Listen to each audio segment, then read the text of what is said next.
레위기 5장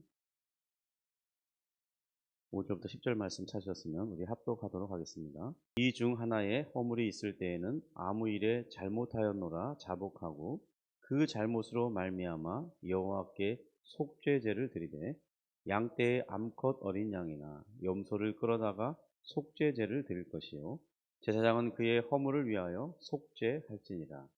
만일 그의 힘이 어린 양을 바치는 데에 미치지 못하면 그가 지은 죄를 속죄하기 위하여 산비둘기 2마리나 집비둘기 새끼 2마리를 여호와께로 가져가되 하나는 속죄 제물을 삼고 하나는 번제물을 삼아 제사장에로 가져갈 것이요 제사장은 그 속죄 제물을 먼저 드리되 그 머리를 목에서 비틀어 끊고 몸은 아주 쪼개지 말며 그 속죄 제물의 피를 제단 곁에 뿌리고 그 남은 피는 제단 밑에 흘릴지니 이는 속죄제요 그 다음 것은 규례대로 번제를 드릴지니 제사장이 그의 잘못을 위하여 속죄한즉 그가 사함을 받으리라. 아멘. 예수님이 이 땅에서 이루신 이 구원 사역에 관하여서 그 본질과 핵심의 내용은 이 죄에 대한 구속, 곧 이 죄를 지은 것에 대한 죄가 지불을 하는 것입니다. 그 죄에 대한 대가, 곧 이 형벌은 흠없고 점없는 완전하고 의로운 자의 거룩한 희생을 요구합니다. 지금 계속 반복해서 말씀드리지만 우리 중에는 이 의로운 자가 없습니다. 육신의 아버지를 통해서 태어난 모든 자들은 불가능하죠. 그러니까 세상에 이 교주라고 하고 자칭 하나님이라는 그 모든 사람들이 다 육신의 아버지가 있다면 그들은 자칭 하나님일 뿐이고 또 우리를 위한 구속자는 될 수가 없습니다. 왜냐하면 육신의 아버지를 가진 자는 다 죄 중에 태어났기 때문입니다. 왜냐하면 이 모든 아버지를 가진 이 사람들은 이 죄책을 전가받기 때문이고요. 또 부패와 타락한 심령을 유전받기 때문입니다. 그럼 우리는 죄인으로 태어나기 때문에 죄를 짓는 것이죠. 그래서 사람 중에는 하나님이 요구하시는 이 희생을 감당할 수 있는 자가 없습니다. 그래서 이 세상에 있는 모든 종교에는 구원의 길이 없다고 말하는 것입니다. 왜냐하면 그 누구 어떤 종교 지도자도 감당하지 못할 뿐만 아니라 그렇게 할 수도 없기 때문입니다. 자격이 없습니다. 위대한 성인일지라도 그가 죄인이 아닌 것은 아니고 또 그들이 우리를 위한 속죄의 길을 걸어갈 수도 없기 때문입니다. 그래서 그들은 한결같이 이 다른 방식의 구원의 길이 있는 것처럼 꾸며서 사람들의 마음을 사로잡고 있게 하는 것입니다. 그러나 거기에는 참된 구원의 길이 없는 것입니다. 왜냐하면 정작 이 참된 신이신 하나님께서 그러한 방식을 요구하고 있지 않기 때문입니다. 그것으로는 구원이 불가능하다고 말씀하세요. 왜냐하면 하나님께서 우리에게 우리가 구원받는 길에 그런 원칙과 방식을 세우지 않았기 때문입니다. 여러분 생각해 보세요. 전능자시고 이 세상의 모든 것을 창조하신 창조주가 그 원칙을 그런 원칙을 세우지 않았다는데 우리가 우긴다고 과연 그 방법을 바꿀 수 있겠습니까? 여러분 세상은 다수결이 통하죠. 그러면 많은 수의 이 싸움으로 과연 그것을 하나님을 이겨낼 수 있을까요? 떼쓴다고 바뀔 사안이 아니라는 것입니다. 우리가 가진 이 죄의 문제 해결에 필요한 이유는 바로 하나님과의 관계 회복이 필요하기 때문인데 왜냐하면 하나님이 우리의 이 생명의 원천이시기 때문입니다. 모든 이 기쁨과 만족의 근원이 하나님께 있어요.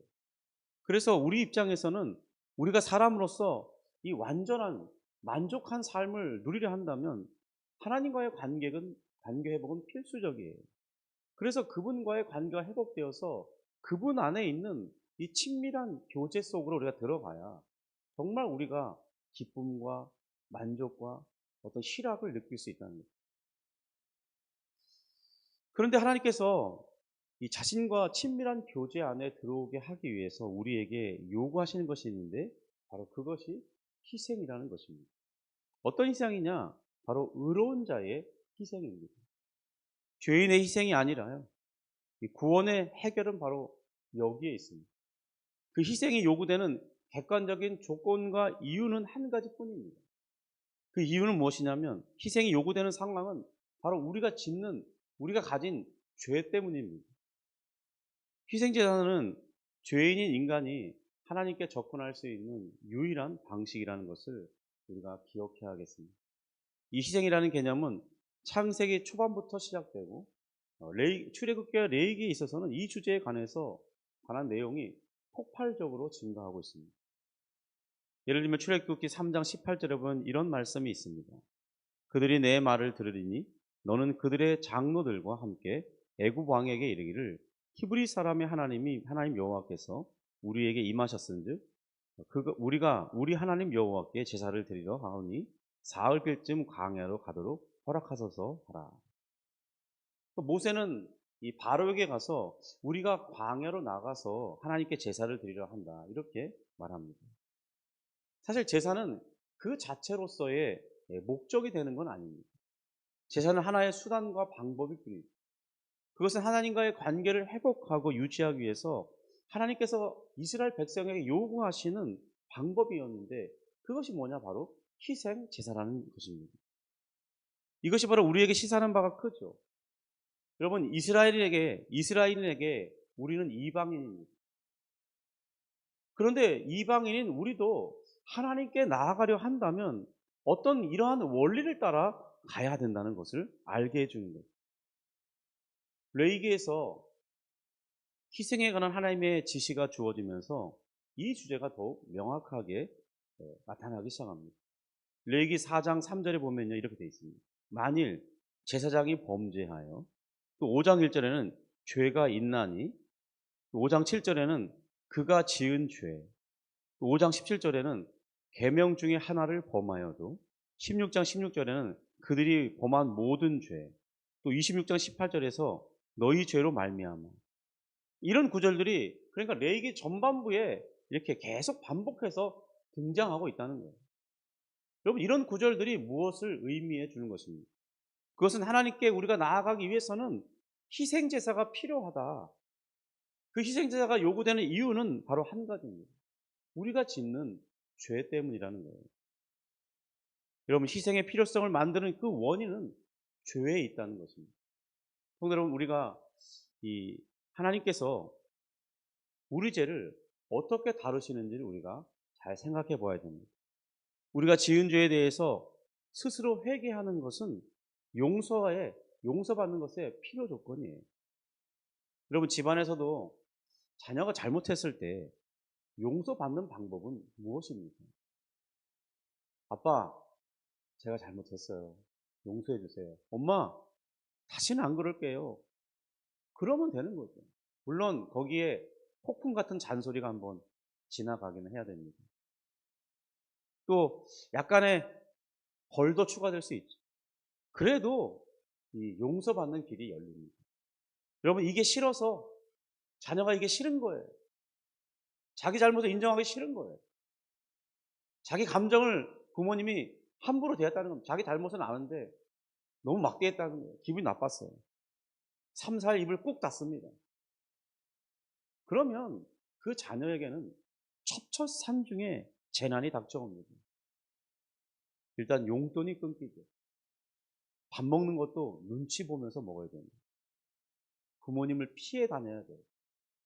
한번 이 집에 들어와서 자기 방문을 닫죠. 쉽게 그 방문을 열지 못합니다. 감옥이 따로 없는 거예요. 그런데 그런 상황 속에서도 못 견디겠어요. 그래서 문을 열고 나가서 아빠, 제가 잘못했습니다. 용서해 주세요. 그러면 끝나는 겁니다. 징계는 따라올 수밖에 없겠죠. 그런데 그 징계가 있다 한들 그 아이가 감당치 못할 징계는 없습니다. 오늘날 현대 교인들의 흔히 이런 생각을 하고 있습니다. 어떤 생각이냐면 회개하면 하나님께서 용서하신다. 이걸 마치 수학 공식처럼 생각한다는 겁니다. 이게 절반은 맞아요. 우리가 회개했을 때 하나님께서 용서하시는 데 있어서 절반은 맞다는 겁니다. 근데 이것이 충분 조건은 아니에요. 하나의 조건이 더 있습니다. 원래는 하나님께서 우리가 잘못했다고 고백한다고 그 고백을 받아주시고 용서해 주시는 그런 분이 아니에요. 여러분 성경을 자세하게 읽어보세요. 결코 제가 잘못했습니다, 그런 것으로 우리 죄가 덮어지고 용서될 수 있는 길은 없습니다. 물론 회개가 요구되긴 해요. 그런데 그 회개가 의미 있도록 하나님께 받아들여지기 위해서는 조건이 있습니다. 뭐냐면 반드시 희생이 따라와야 된다는 겁니다. 하나님께서 희생을 요구하신다는 거예요. 바로 희생이 용서받는 길에 충분 조건이라는 것입니다. 레위기 5장 5절이 이렇게 말씀하죠. 자기가 지은 죄를 자복하고 바쳐라. 그러니까 자기 죄를 인정했습니다.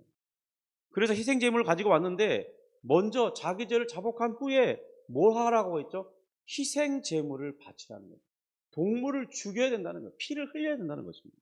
누군가 자기 죄를 위해서 죽어야 된다는 거예요. 그렇지 않으면 용서받는 길이 없다는 것이죠. 여러분, 오늘날 우리는 이런 것이 이렇게 생각합니다. 신약교회 성도들이 하나님 앞에서 우리가 지은 죄를 자복합니다. 자복하면 요한일서 우리 1장 9절의 말씀을 잘 알죠. 자복하면 우리 죄를 용서하신다고 말씀합니다. 그런데 그런 약속이 가능하게 되는 토대가 무엇이냐는 거예요. 여러분, 우리가 잘못했다고 고백하면 그 전체를 떠받치는 이 기초가 있다는 거예요. 그것이 바로 예수님의 자기 대속적 희생이라는 것입니다. 예수님의 우리를 위한 이 대속적 희생이 없었다면 우리가 회개하는 그 행위 자체로는 용서라는 목적이 이루어지지 않는다는 것입니다. 우리가 이것을 간과해서는 안 되죠. 여러분, 이것을 배제하고 하나님 앞에 용서를 구한다고 여러분 용서받는 게 아니라는 것입니다. 내가 무엇을 잘못해서 주님 앞에 나아갈 때 제가 잘못했어요, 하나님 제가 잘못했습니다 라고 고백하시죠. 그러면 그 마음속에는 예수 그리스도의 피를 의지해야 되는 거죠. 분명한 희생을 의지하지 않고서는 용서받을 수 없는 것입니다. 그런데 오늘날 교회 안에는 공리주의가 만연합니다. 먼저 그저 우리가 잘못했다고 말하고 자복하면 하나님께서 용서하신다고만 거기까지만 생각하는 거예요. 여러분, 그런 생각이 바로 하나님께 대한 이해가 정확하지 않다는 것을 단적으로 보여주는 것입니다. 하나님께서는 그렇게 용서하시는 분이 아닙니다. 기독교 하나님은 누구든지 잘못했다고 하면 용서하시는 분이기는 하지만, 그런데 그 용서가 가능하기 위해서 조건이 있다는 거예요. 이 조건이 채워지지 않는다면 결코 용서되지 않아요. 그게 뭐냐면 바로 예수님의 피 흘림이 있어야만 했다는 사실이 있다는 거예요. 여러분, 이 교회에서 바로 어느 한쪽만 치우쳐서, 그러니까 용서받는 길에서 이 잘못을 회개하라, 거기만 치우쳐서 가르쳐서는 안 되는 것입니다. 반드시 그 근거가 예수님의 희생이 있었다고 같이 가르쳐야만 되는 것입니다. 그런 점에서 우리가 날마다 우리의 죄를 하나님 앞에 자복하고 용서해달라고 간구한다면 우리 양심에 이제 용서받았다는 확신이 찾아오긴 하는데요. 그 모든 것을 가능하게 하는 것은 바로 예수 그리스도의 희생적인 죽음이 있었기 때문이라는 사실을 우리는 떠올려야만 하는 것입니다. 그런 점에서 우리가 날마다 예수 그리스도의 은혜를 힘입고 살아가고 있는 것입니다. 레위기에 나오는 이런 속죄와 용서라는 어휘는 희생의 목적을 명확하게 해줍니다. 레위기 5장 10절에서 이렇게 기록되어 있습니다. 그 다음 것은 규례대로 번제를 드릴지니 제사장이 그의 잘못을 위하여 속죄한즉 그가 사함을 받으리라. 여기 보시면 속죄가 반드시 있어야 됩니다. 죄를 범했을 때 속죄가 있어야만 그 다음에 우리의 죄를 위한 회개도 의미가 있다는 것입니다. 이 속죄하다는 이 말이, 이 속죄하다 이 말은 히브리어로 카파르인데요. 이 카파라는 말이 무슨 의미냐면 듣는다, 그런 뜻입니다. 근데 이것은 노아가 방주를 만들고 난 다음에 그 방주에 나무가 이렇게 연결되어 있다 보니까 아무리 정확하게 접붙여도 그 미세한 틈 사이로, 그리고 이 물의 압력 때문에 물이 새어 들어올 수밖에 없죠. 그것을 방지하기 위해서 배의 안쪽과 바깥쪽에 역청이라는 것을 칠하죠. 바로 거기에 바른다라는 히브리어 본문에 보면 카파르라는 말을 쓰고 있습니다. 그러니까 이것이 좀 더 나중에 자세하게 설명되겠지만은 이 동물 제사의 효력이 거기까지라는 것을 보여줍니다. 우리의 죄를 근본적으로 제거해내는 완전하게 우리의 그 모든 죄를 다 드러내는 것이 아니고 이 죄를 하나님의 눈앞에서 그냥 보이지 않도록 이렇게 카파르 발라놓는 거죠. 이 동물 제사의 한계가 바로 거기까지라는 것입니다. 어쨌든 당시에 예수님이 오시기 전에 이 모세의 율법에 따른 제사 행위에 대한 한계가 여기에 있습니다. 이런 동물 제사의 피를 가지고는 우리의 죄를 덮고 그 다음에 하나님은 잠정적으로 우리의 죄에 대해서 하나님의 진노를 잠시 감추시고 그리고 유보하시지만은 그것으로만 우리의 죄가 완전히 해결되는 것은 아니었다는 것입니다. 그래서 예수님이 오실 때까지 제사는 계속 반복하도록 했던 것입니다. 만약에 그 제사가 그 희생 제사가 영원한 효력을 가졌다면 그 사람이 지은 죄에 대해서 반복해서 희생 제사를 드릴 필요가 없었겠죠. 그런데 계속해서 반복해서 희생 제사를 드렸다는 것은 그것의 한계가 분명히 있다는 것을 보여준다는 것입니다. 그 죄를 속죄 제사를 드릴 때마다 자신이 지은 죄가 기억나는 거죠. 그리고 또 기억하는 거죠. 내가 언젠가 또다시 이 희생제사를 드려야 한다는 사실을 깨닫게 되겠죠. 여러분, 그리고 성전 앞에 나아갔을 때 사람들은 이런 것을 느꼈습니다. 하나님께 나아가는 것은 두려운 일이었습니다. 왜냐하면 사람들은 배웠겠죠. 제사장들을 통해서 배웠을 것입니다. 성전의 내부 구조가 어떻게 되어 있는지, 성막의 내부 구조가 어떻게 되어 있는지 배웠을 것입니다. 그들이 직접 들어갈 수는 없었으니까. 그래서 이 성막 안에는 지성소라는 것이 구별되어 있고 거기에는 휘장이 가려져 있는데 그 안에는 하나님의 언약의 상징인 법궤가 언약궤 안에 들어있고 그 위에는 이 시은자라고 하는 하나님이 계시는 것을 상징하는 그런 뚜껑이 덮여져 있었습니다. 그런데 그곳에는 대제사장이 1년에 한 차례씩밖에는 들어갈 수 없었어요. 그곳에서 이 제사장들이 대제사장도 두려움 가운데 이 하나님의 임재를 상징하는 그것을 바라보는 것이 너무나 두렵기 때문에 하나님께서는 조치를 취하셨습니다. 바로 금양로를 통해서 거기에 정말 진한 연기가 우러나오도록 향재료를 집어넣게 하고 그래서 많은 연기 가운데 먼저 향로를 집어넣어서 안에를 뿌옇게 잘 안 보이게 하는 거예요. 그 대제사장은 자신이 죽을 수도 있다는 그런 두려움을 가지고 들어가서 정말 벌벌 떨면서 이 뇌기퉁이에 속죄의 피를 바르고 그리고 어떤 의식과 절차를 치른 후에 죽지 않고 휘장을 다시 이렇게 열고 나오면 그 한 해의 모든 죄는 용서받았다는 확신을 얻어요. 여러분, 그런데 거기서 알려주는 사실 하나가 있죠. 하나님과의 만나는 길이 매우 제한적이라는 것입니다. 그리고 휘장은 다시 덮어진다는 거예요. 하나님과 우리 사이에 큰 장벽이 있다는 것이 그 휘장이 보여준다는 것입니다. 그리고 일반인들에게는 성막까지밖에는 벌써 뜰이 있었는데 그 뜰 밖에서는 지켜볼 수 있어요. 그러니까 성막에 제사장이 들어가면 성막의 휘장이 닫히는 거예요. 이렇게 이 성막의 겉문이 닫히는 것입니다. 그리고 이제 제사장들이 어떤 절차를 치르고 한참 뒤에 이제 나오면 제사장이 나오면 또다시 성막의 이 휘장이 그 바깥 휘장이 닫히는 거예요. 그것을 통해서 백성들은 무엇을 느끼는 것입니다. 하나님께 나아가는 길이 이토록 어렵구나. 그것을 절감했을 거예요.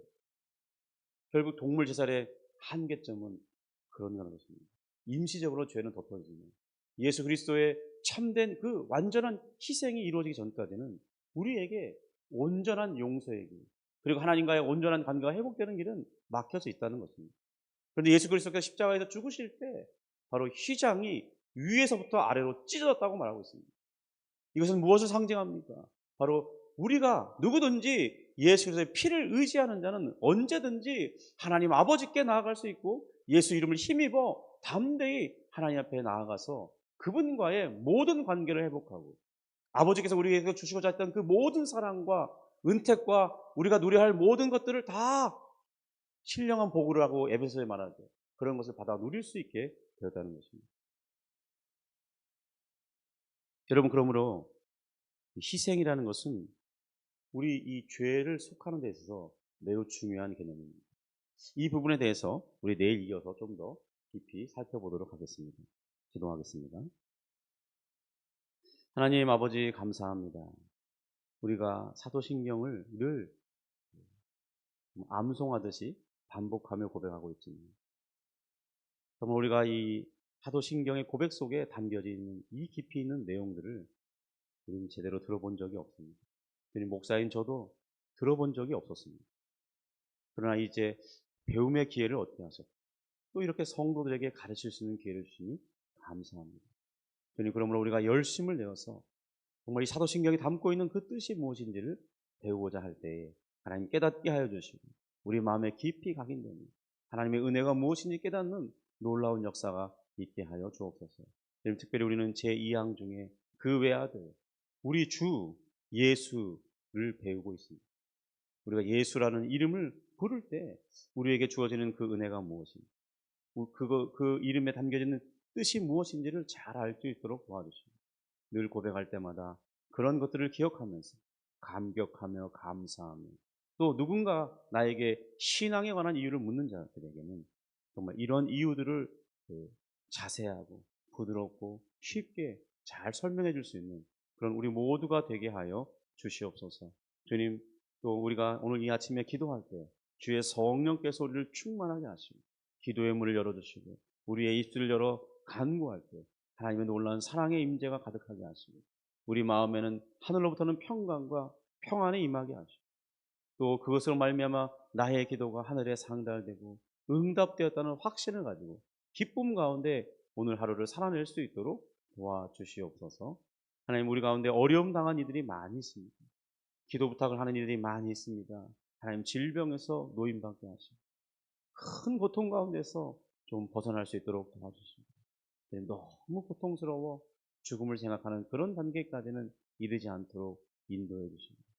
하나님, 정말 저들의 생명이 다하였거든 주님의 평안 가운데 불러주셔서 저들로 안식을 누릴 수 있도록 역사해 주십니다. 비록 헤어지는 아픔과 슬픔이 있을지라도 우리가 그것을 기쁨으로 다시 만날 날을 생각하면서 이겨낼 수 있도록 인도해 주옵소서. 하나님, 그러나 우리 모두가 기도하여서 생명의 연장을 얻게 하시고 회복을 얻게 하시고 다시 한번 주시는 이 은혜에 감격하며 기뻐하며 살아 누릴 수 있는 것도 허락해 주옵소서. 예수님의 이름으로 기도합니다. 아멘.